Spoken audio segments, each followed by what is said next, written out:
Greetings, Morton.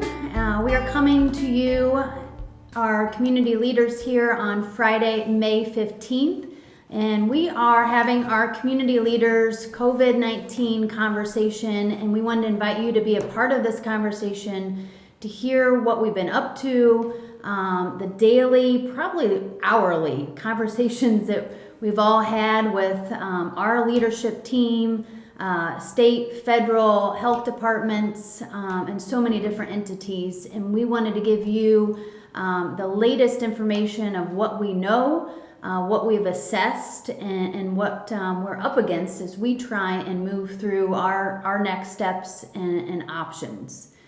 You know, we certainly know the people and the businesses of Morton have been safe, have been sheltering in place, have been following the guidelines. It's been great to see the businesses get creative and serving their clients in the way that they safely can. But certainly still a lot of confusion of how, what's next, what are we supposed to do, what can we do, what are we up against. And those are the conversations that we are having, and we want to share our viewpoint with you and where we are at. You know, we know cities around the state, regions around the state have started to open or are on various pages of what that looks like. And we know that the region has started to put together a plan. So the mayor's certainly been a part of those conversations and working with the regional mayors, health departments, legal counsel to really understand how can we be a part of that regional reopening plan. So Mayor, maybe we'll jump to you to share kind of your thoughts and where you've been and the conversations you've had recently. Okay. Well, Morton certainly wants the response on the COVID-19 pandemic. Citizens want to know what their local village government is doing, as well as all these boards. That's why we're here today having this conversation. Concerning the governor's shelter in place, we all have our own thoughts about what it means, and especially our small businesses have their thoughts, concerns, and questions. So, as mayor, I'd like to talk about what we've done and give you a couple examples. I probably spent 3.5 hours with Pat the very first morning dissecting what we can and can't do for the businesses. And one of them was Johnson Floral, the oldest, longest continuing retail shop in Morton, and they could not open. So I think it was about 10 days later, they changed the rules on us one of many times. So I got a hold of Paul Gruthy, and he can tell you in detail, but we legally could open his business up. And he will tell you that Morton citizens have been super to work with. They've helped him out, and his business is flourishing. But until the rules change, he couldn't open. Another one is our restaurants and bars requested a liquor license that they could sell packaged liquor. We had restaurants wanting to sell wine they had in stock or beer and get rid of some inventory that they obviously couldn't open their restaurants full bore right now. So we work constantly with the police chief, legal counsel, and we got that done. So several of them are selling their inventories to help in that cash flow. So we haven't been sitting idly, not doing anything. I'd like to address the business beauty shops, the nail salons, the bars, and the barber shops. Those particular businesses have state license. So right now, if they open up, they can be fined by the state, I think in the range of a couple thousand. They can have their state license taken for, I believe, up to 3 to 4 years. So, and also if they've got any state grant monies, we're not sure if they're not gonna have to repay that. So we're messing with livelihoods that no matter what the village does, the state controls that. They control the state licenses. Now, I'd like to give some info on the mayor's associations. The Regional Mayors Association in this area is fabulous. And it's not a just get-together group. We meet regularly, about every other month. I've made, I think, every one of them, but maybe one of them. It's a very good organization. We get a lot of things organized, done, and help each other. And April 29th, I was one of the first ones to sign on with Mayor John Call's in East Peoria, his tri-county phase reopening plan. Also, just last Friday, I was in contact, we were at an in-call conference phone call with the county board chairman, Dave Zimmerman, the Tazewell County health officials, several mayors, concerning Peoria's latest Restore HOI plan, which is much similar to East Peoria, except it has the medical metrics in it. While both these plans are great, they don't address the one main issue, and that's the liability issue. And I'm told by legal counsel that if we circumvent the governor's order, we're totally liable. So the citizens and all assets of Morton are liable. As well as we're just notified by our insurance carrier, if we circumvent the governor, we have no coverage for liability. So you're asking us to run the village with no liability insurance. Morton is unusual, and I'll tell you why. Because we own our own utilities, the sewer, water, and gas. And in saying that, for 10 to 12 years, we've been saving our monies in the utility funds to pay for maintenance and needed future infrastructure. Those funds are called restricted reserved utility funds. I'll say that again, restricted reserved utility funds. They cannot be used for anything but maintenance and infrastructure. So they cannot pay for your police, your fire, your paramedics, or streets. That comes out of general fund. And I'll talk about that in a little bit. Now, those restricted funds, Morton has always had a history of conservative money management. And boy, is it a good thing we have. Because I think we can weather this storm. But the labor material cost of maintaining these funds are constantly going up. Our reserves are going down. Our revenues are down. Right now, we're probably in the range of $1 million to $1.5 million funds down in the current new budget, just with this pandemic going on. While we're not in panic mode, that has to be addressed. So we are manning our utility funds as of now for essential services. In other words, there is going to be some items, maintenance-wise and everything, we're not going to be doing right now. We're keeping our staff that is employed safe and getting everything essential done. Will the citizens recognize anything? I don't believe you're going to realize anything. But all those things we're not doing eventually will have to be done.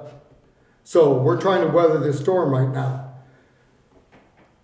There are needed infrastructure improvements that have to be done. We've been working with the IEPA on our water treatment facilities, and in July, we'll be going out for bids for some improvements on Detroit Street water improvements. That has to be done. We've been working close for the last 2 years, so that money will have to be spent, and rightfully so. We've been making difficult decisions. There's going to be more difficult decisions to make. And I want to talk about the general fund. As I mentioned, the general fund pays for police, fire, paramedics, and your streets. That fund, right now, we're planning on the state reimbursing Morton this next fiscal year from May on in the amount in the range of $4 million in sales tax and income tax reimbursements. We also probably have about another $1 million for reimbursements coming for our streets and our major projects. So that's $5 million. We know what the state budgets are. If that money gets delayed or gets postponed for a year, we need to come up with over $4 million in the general fund.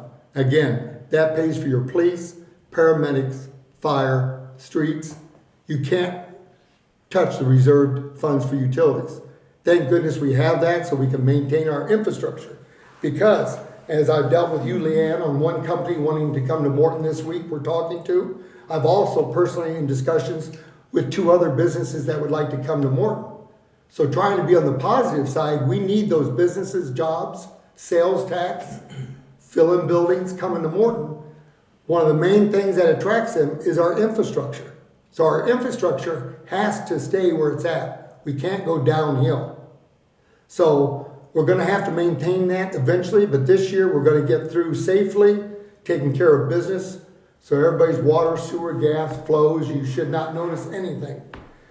But saying all that, I think we can weather the financial hardships. But I would like to give out one number that kind of addresses the Mayor's Association of what they're trying to do. We all know we're different than Chicago. I don't want to beat that dead horse, but the numbers tell the story. In Chicago and Cook County, there is an average of 5,350 people per square inch. I'll say that again. In Cook County and Chicago, there's 5,350. In Morton, Illinois, we have 203 people per square mile. So I think any reasonable person's gonna say one law, one ruling doesn't really apply to us here in the southern part of the state when we only have 203 people per square mile. And as Leanne had said, our public is doing a great job with social distancing. I've been watching it. I'm all over Morton. First week we were a little touchy on a few things, but it's been great since. People are out walking, doing their thing. So I do believe that he needs to look at these plans and help us out.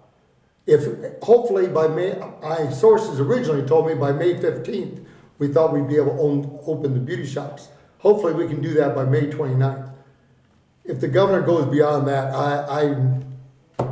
I'm very disappointed.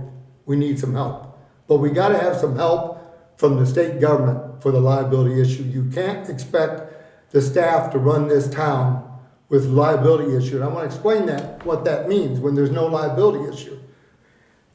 If you have a ridiculous lawsuit or whatever you wanna call it, and no insurance company is paying those lawyer bills, you're not only paying the lawyer bills while that's proceeding, you're gonna pay for settlement costs, you're gonna pay court costs, any judgments, and you're asking the mayor and trustees to sit through all those meetings when before the insurance company handles that. So those dollars, those checks will have to be written. We're talking thousands of dollars at risk. That is not the right thing to do. None of us would risk everything we have on a frivolous lawsuit. So that needs to be addressed. Hopefully the governor will help us out, and let's hope we get some help. That's what but that is the real issue here in Morton. And why we're different, I'd say again, we own all our utilities. We have to manage them, maintain them for the value of Morton. Yeah, Mayor, I think you're, like all of us, the law should be different. We should be under different guidelines downstate. We are far different than Chicago. The numbers on a daily basis prove that over and over again. And it sounds like you've been on board with the regional plan, but you also have to understand what you're up against. Right. And we've been safe. We're not saying we don't want to be safe. We've been safe in this entire region. Mm-hmm. But we need help here with the liability issue. I've talked to other mayors. They're worried about the liability. They have this underlying concern. Would we all like to open up? Absolutely. But we got to have help with the liability. Yeah. The citizens have saved their money. I want to explain. We're not raising fees or doing anything to pay for these new infrastructure.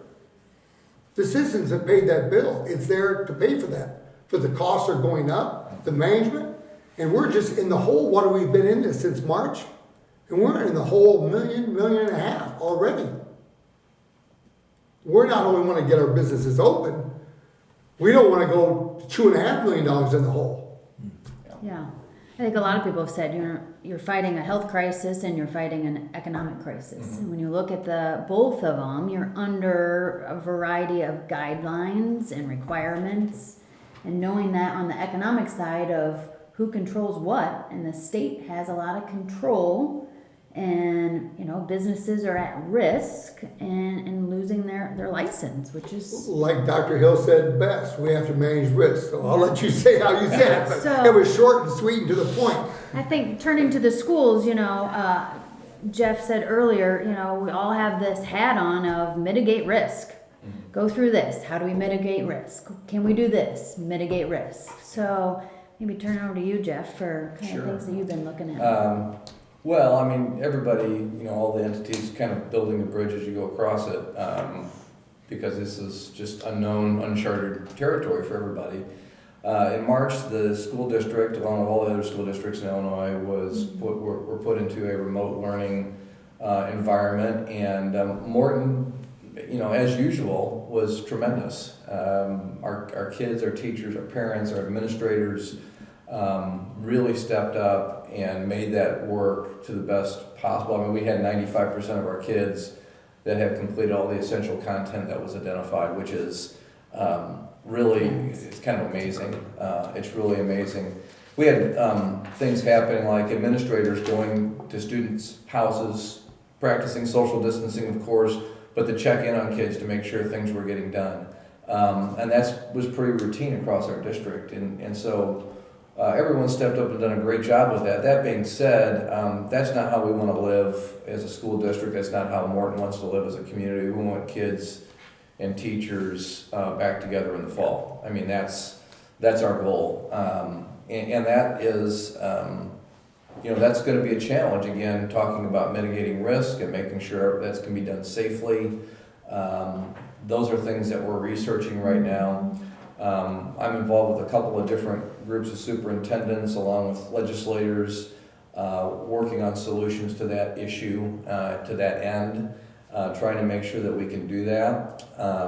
Obviously, that's going to be a key to the economy as well, because we got either people that are out of jobs and they're staying home with their kids while they're remote learning, or they're working from home.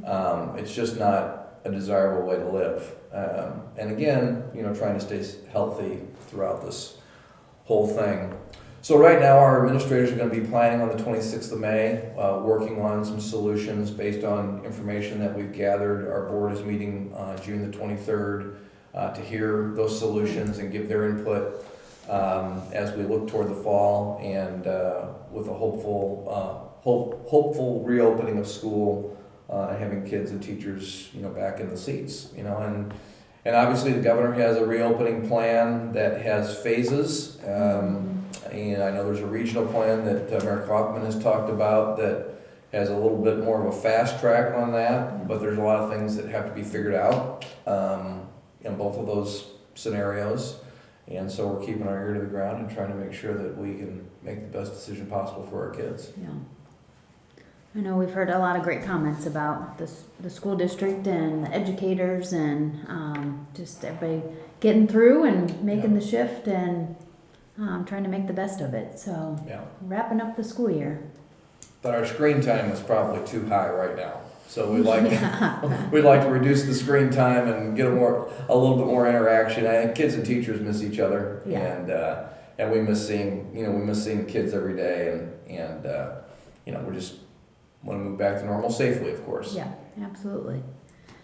Yeah, speaking of interaction with people, our park district, definitely an entity that brings a lot of opportunities for families to get out and enjoy. And recently Julie had to make the post on the pool and did a great job of, again, this is where we get our license, this is how we have to train, and we can't. I mean, there's all those parameters out there that you couldn't move forward. Yeah. So, and we continue to obviously navigate the public health situation that seems to be changing day by day, and just keeping up to date with what the recommendations from public health are, what the guidance is, has been a challenge as well. But as you can imagine, we serve to bring groups of people together.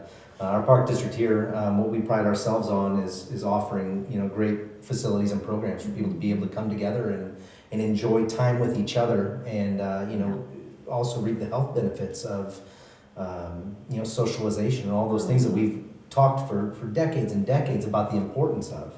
That is clearly challenging at best right now. So at the May 5th board meeting for the Park Board of Commissioners, they did make the decision to cancel the summer season for the swimming pool. And you saw a number of other, pretty much all of the other park districts in the region here, in the Central Illinois region, follow suit over the next few days. There were some challenges, not just in the state licensing, but which is an important component to it, but staff training. Obviously, if you think about offering lifeguard certification classes, while still, practicing social distancing. What does that look like? As well as just the overall architecture design of an aquatics facility like that is made to have people interact. So, for that and a variety of other reasons, the decision was made, and it was the right decision to make. And it was not a decision that came too lightly, though. We know what an important asset that is to the community. The community approved, overwhelmingly through a referendum to fund the construction of that pool. So just by that, you can see the importance to the members of our community of what a facility like that means to them. So we will look forward to getting back to it in the summer 2021 season, and we'll come back stronger than ever. And we have a plan to operate the facility as best we can, given the circumstances that we're given. We've had a number of decades of, the mayor alluded to at the village, but the park district as well, fiscally conservative management that has put us in a great position. Previous boards and director have put us in a great position today to be able to navigate this situation from a fiscally sound position. So we continue to make decisions that are in the best health interest of the community. None of us are infectious disease experts, and we defer those types of we defer to the guidance from the professionals for that type of that information. So our parks remain a great location for people to be able to social distance, for people to be able to reap the benefits of being outdoors, the sunlight, the fresh air, exercise, physical movement, all of those things that, a few months ago, one of the biggest topics would have still been child obesity epidemic that we refer to as an epidemic as well. And, you lock kids away in a home without physical activity for so long, and now you're dealing with that challenge again. So, weighing the options of what the importance is, and I think that if anything has come positively for the parks out of this situation, it is showing the importance of our outdoor spaces and public facilities for people to be able to get that much needed interaction with the outdoors. So we still have a number of things that are available to people. Have a picnic at Idlewood, take your dog to the dog park. We have our bike trail that obviously has been seeing a ton of usage. Yeah. Go for a walk, go for a bike ride. We have added 2 new properties in the last year that we are excited to offer to the community and fit perfectly into this scenario of being able to get out away from people and still enjoy those benefits. Ulrich Wildlife Preserve that sits in the northwest corridor of the Park District. We are currently working with members of the subdivision out there as well as developers to come up with a plan that's going to improve public access while still addressing any concerns that the people who live out there may have. But it is a beautiful 72.5 acre property with about 32.5 acres of nature hiking trails that are just beautiful, and once you get out there, you wouldn't even believe that you are in Morton, Illinois.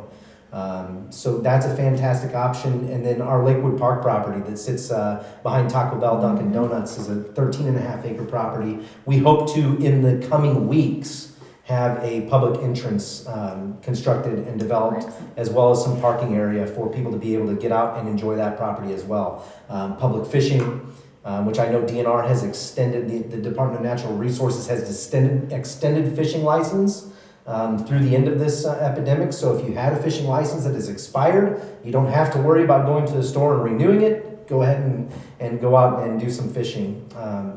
But that property as well gives people an opportunity just to get out and enjoy some space.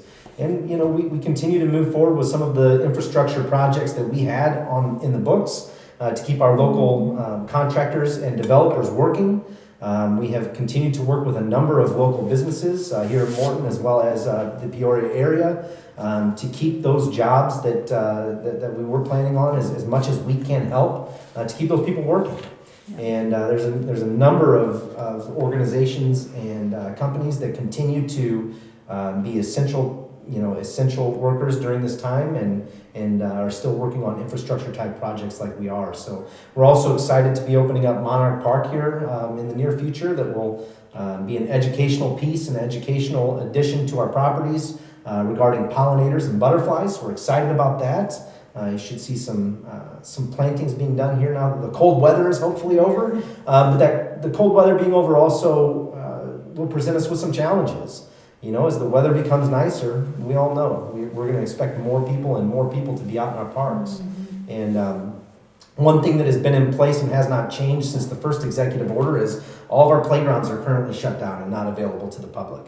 When we talk about 10-person maximum group gathering sizes in public, what does that look like for being able to have a baseball practice or a softball practice or any of those types of things? It becomes a significant challenge. So we will continue to navigate all of those issues and offer as much as we can to the public. And then finally, our summer programming, which we would typically have thousands of kids throughout the community taking part in. We do have a number of programs that we still hope to be able to offer this summer. We're making what modifications we can and what adjustments we can to scheduling and maximum group size and supervision, all those types of things that we will hope to be able to start taking a look at July 1st. I think this May 30th deadline should give us a lot better idea of what we'll be dealing with moving forward. I hope that these regional type numbers are really get a good look taken at them to realize what the risks are. I mean, we all accept risks every day in our life, and we weigh that risk against what the benefits are. And I think as we look at some of the numbers downstate here, there's a different equation that we're looking at as opposed to a lot of other places. You take a risk every time you get in your vehicle and drive down the road. You know that that's a risk. You know that going 70 miles an hour down the interstate is a risk. But there are mitigating factors that you can do to minimize that risk. You wear your seatbelt, you observe the rules of the road, you purchase a car. A lot of people purchase a car based on its safety ratings and how many airbags and all these types of things that it have. We can do the same types of things as we look at safely reopening our businesses and our spaces. The social distancing, the masks, the washing of our hands, the information and education that we get to people of how to best navigate the current situation, I don't see as being any different than anything else that we look at as far as weighing the risks, taking whatever precautions we can to mitigate those risks and minimize those risks, and move forward, for what's best for everybody. So we're going to continue to do that, and we look for a day when we can continue to bring people together in our parks. Absolutely. And speaking of bringing people together, our library, I think, if I recall numbers, typically 70 patrons an hour. On average, last year, yeah. I mean, we're another space in the community that comes together. People meet their friends there, they have coffee there, they tutor. We also do a ton of programming for children and families, and the library building may be closed right now, but the library is still open. Fortunately, we have invested in a lot of online resources, so you can still get books, you can still access databases, and we've made those available.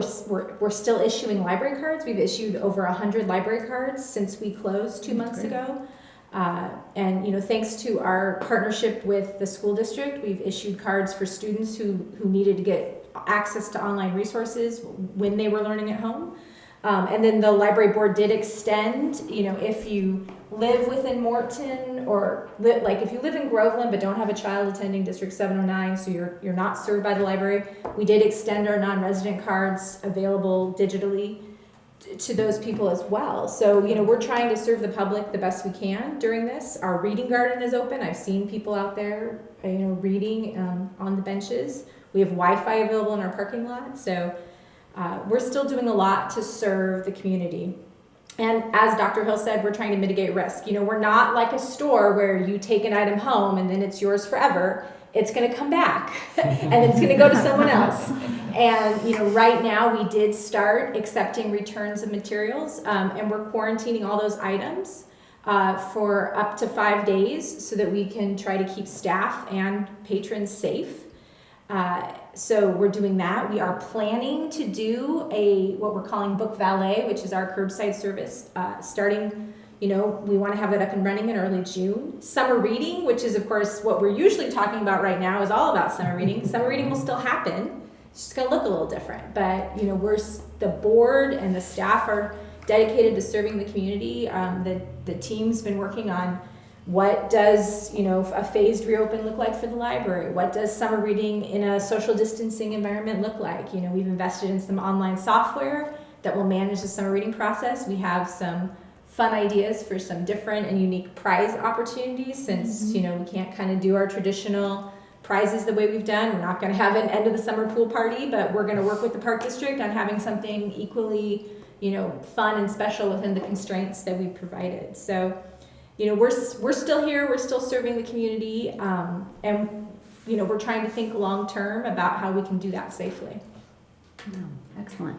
I know at the library last year we started and planted a pumpkin seed out front, so we plan on doing that again. So as you're out walking about, we'll post it out there, but we plan on planting our pumpkin seed and see if we have success in growing a giant pumpkin at the library. So, and we do have a lovely reading garden, and we do have a lot of space, and thanks to the village, our grounds have been cleared up with our trees, and so we're looking at what kind of outdoor programming we could do. So maybe if the building has limited access, we have a lot of space on our property that we could do some outdoor programming as well. So we're getting creative and looking for solutions to move forward.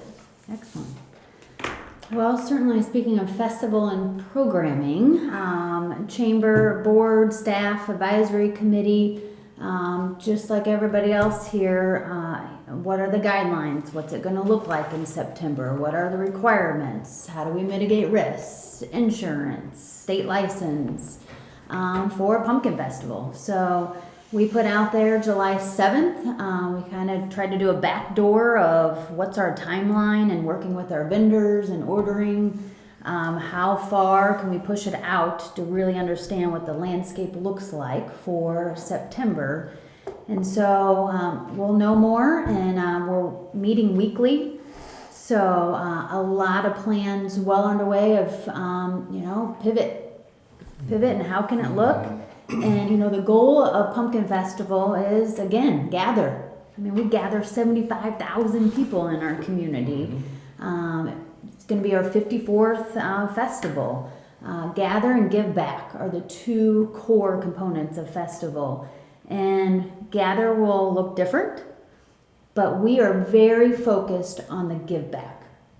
We feel that we can really leverage Pumpkin Festival to give back to our community, partner with our businesses, drive business, and hopefully stimulate the economy through Pumpkin Festival and still celebrate. It's roaring pumpkins and all that jazz, and we're going to bring out all that jazz and have some fun. So that's underway, so more to come on that for sure by July 7th publicly. Morton Chamber and EDC, we continue to have our resource hub, so we update our websites hourly on information. So if you want to know how a business is open, how to connect with them, that information's out there. Funding, guidelines, toolkits, resources, all that's out there. We have been able to do some curbside service with our chamber checks. So we do have an online e-gift card program that we activated. But recently, we've issued out $4,000 in chamber checks that citizens, businesses have called to purchase, and so that's great to see that those local dollars are getting out there. A lot of the safety equipment that's needed for our businesses, we do have a full list of the PPE suppliers, so if that's a need for anybody here or any businesses, let us know. A couple upcoming things I'll touch on, and then we'll maybe just do a little roundtable to wrap up. Memorial Day is approaching. Another one that we typically gather at Memorial Plaza and honor our veterans and our active military. And I know in working with the American Legion and the VFW, they're gonna be able to share a live stream ceremony. And we want to still honor our veterans, and so Chamber's going to partner with them to help live stream that. So ceremony will still happen 11 a.m. on Memorial Day, stay safely at home. Tune in. We'll post information here shortly on how to live stream that and be a part of celebrating our veterans and honoring them. So, and then for Fridays, another placemaking gathering event has gone virtual. So we have a good lineup Friday, May 22nd for Fridays gone virtual. So tune into that and have some fun at home and do some activities. So. Public meetings. I know, on more of a regular basis, our meetings, Zoom style, we've all learned our Zoom skills. I know the village has another one upcoming this Monday, May 18th, but others upcoming. This Tuesday. Okay. The first Tuesday of each month. Okay. So, definitely information still getting out there. As Alyssa alluded to, a lot of great online resources at the library. I know I enjoy the online services often, and Reference USA is a newer resource that's ramped back up. Businesses take advantage of it. Now's the time to identify your market, hone in on how you're reaching out to your clients, and that tool can help you hone in on your market opportunities and potential. So definitely take advantage of that. Farmers Market. Place is not here with us, but Place, our local events volunteer committee, is they're going to host our Farmers Market. So it'll be come in, pick up your food and items and leave. There won't be any entertainment or activities. But I think the first week of June is still the plan to get that open on Tuesdays at Jefferson Square across from Jefferson School. So if you need some fresh produce, I think they have about 20 vendors lined up to be spaced out up there, and people safely come up and get some fresh produce. What else? Any other last minute? I would just like to address safety. We've talked about everything else, but the village has had some added expense. We did add another paramedic so we could staff any emergency our citizens had the last 3 months. It's an added cost, but we thought safety is priority. We reacted on safety before anything. Also, I've got the police chief required to attend all the Tazewell County Health Department meetings every week. I've attended a few of them with him. I also meet with the mayors and conference calls, so we got communication on anything safety we can do or move forward with one of these plans. Also, the staff has been excellent. We keep them safe. We're trying to manage the essentials, but a mayor cannot do this without excellent staff and legal counsel. On the good news, too, the lake property, Joel, I can't tell you how many people are waiting for your dock. We got so many fishermen in town, including my 91-year-old dad. There you go. Would like to be there. Also, I want you to know we have some new benches and garbage cans coming downtown with everything going on. You've probably seen some new concrete pads poured. We're trying to get more benches down for people to enjoy their ice cream, popcorn, gathering, family units. So the flower pots are again filled this week and trying to get this all done before Memorial Day. And Church Square is getting a couple more benches. They'll be out by the memorial, thanks to the Chamber and the EDC, kind of a give back for all our police protection during the festival. Leanne and myself, we got that going last year, and so thank you for that. Absolutely. So there are going to be some more benches. So as you see, there are a lot of good things going on. We're talking to companies, but we're worrying about safety, liability, and the essential services, and I think we're doing a good job. I don't think the citizens will recognize any difference, and that's our goal.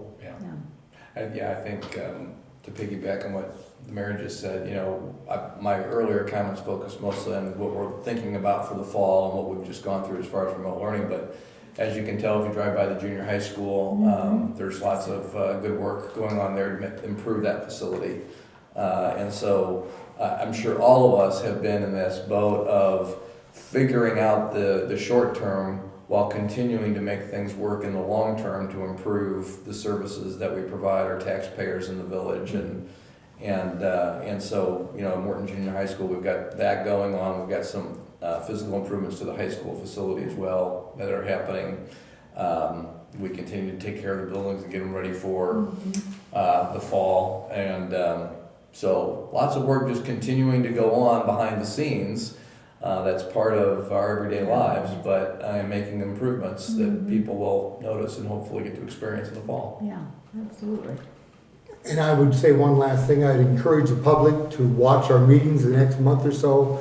We do anticipate some very good announcements for the citizens, and hopefully we can get it all done by June. The board has been working on for months, and it seems like everything's coming together, so we hope to have some very good news for the public. So stay tuned. Good. It's positive. Let's get through this. Better days are to come. Let's hope so, Joe. That's right, yeah. So, since you've been home, our sprucing, there's been a lot of businesses doing improvement work. We have launched a new Beautification award. So you can check out that application. You can nominate somebody, but residents that have been out there working in their lawns, new plantings, pollinator plants, much like the Monarch Park and at the library. Reward yourself. You know, there's a lot of great projects out there and businesses doing all their great improvements. If you drive down Main Street, you see a lot of activity happening. The former La Fiesta behind RP Lumber. There's construction happening out there. So enjoy that and tune in. It sounds like the governor and legislators will be in Springfield next week. So we'll see what is to come on that. But know that here as your community leaders, we have safely connected here, but talk often via Zoom, phone, trying to keep each other well informed, trying to understand what we're up against, the measurements, and like we said, I think the biggest thing is to mitigate risk. And that's, you know, unfortunately what we're up against, but we just need to understand and figure out how to move forward. So thanks for joining us today to be a part of our conversation. Reach out anytime. We're all available. Email, phone, we will get back to you. And in the meantime, stay safe.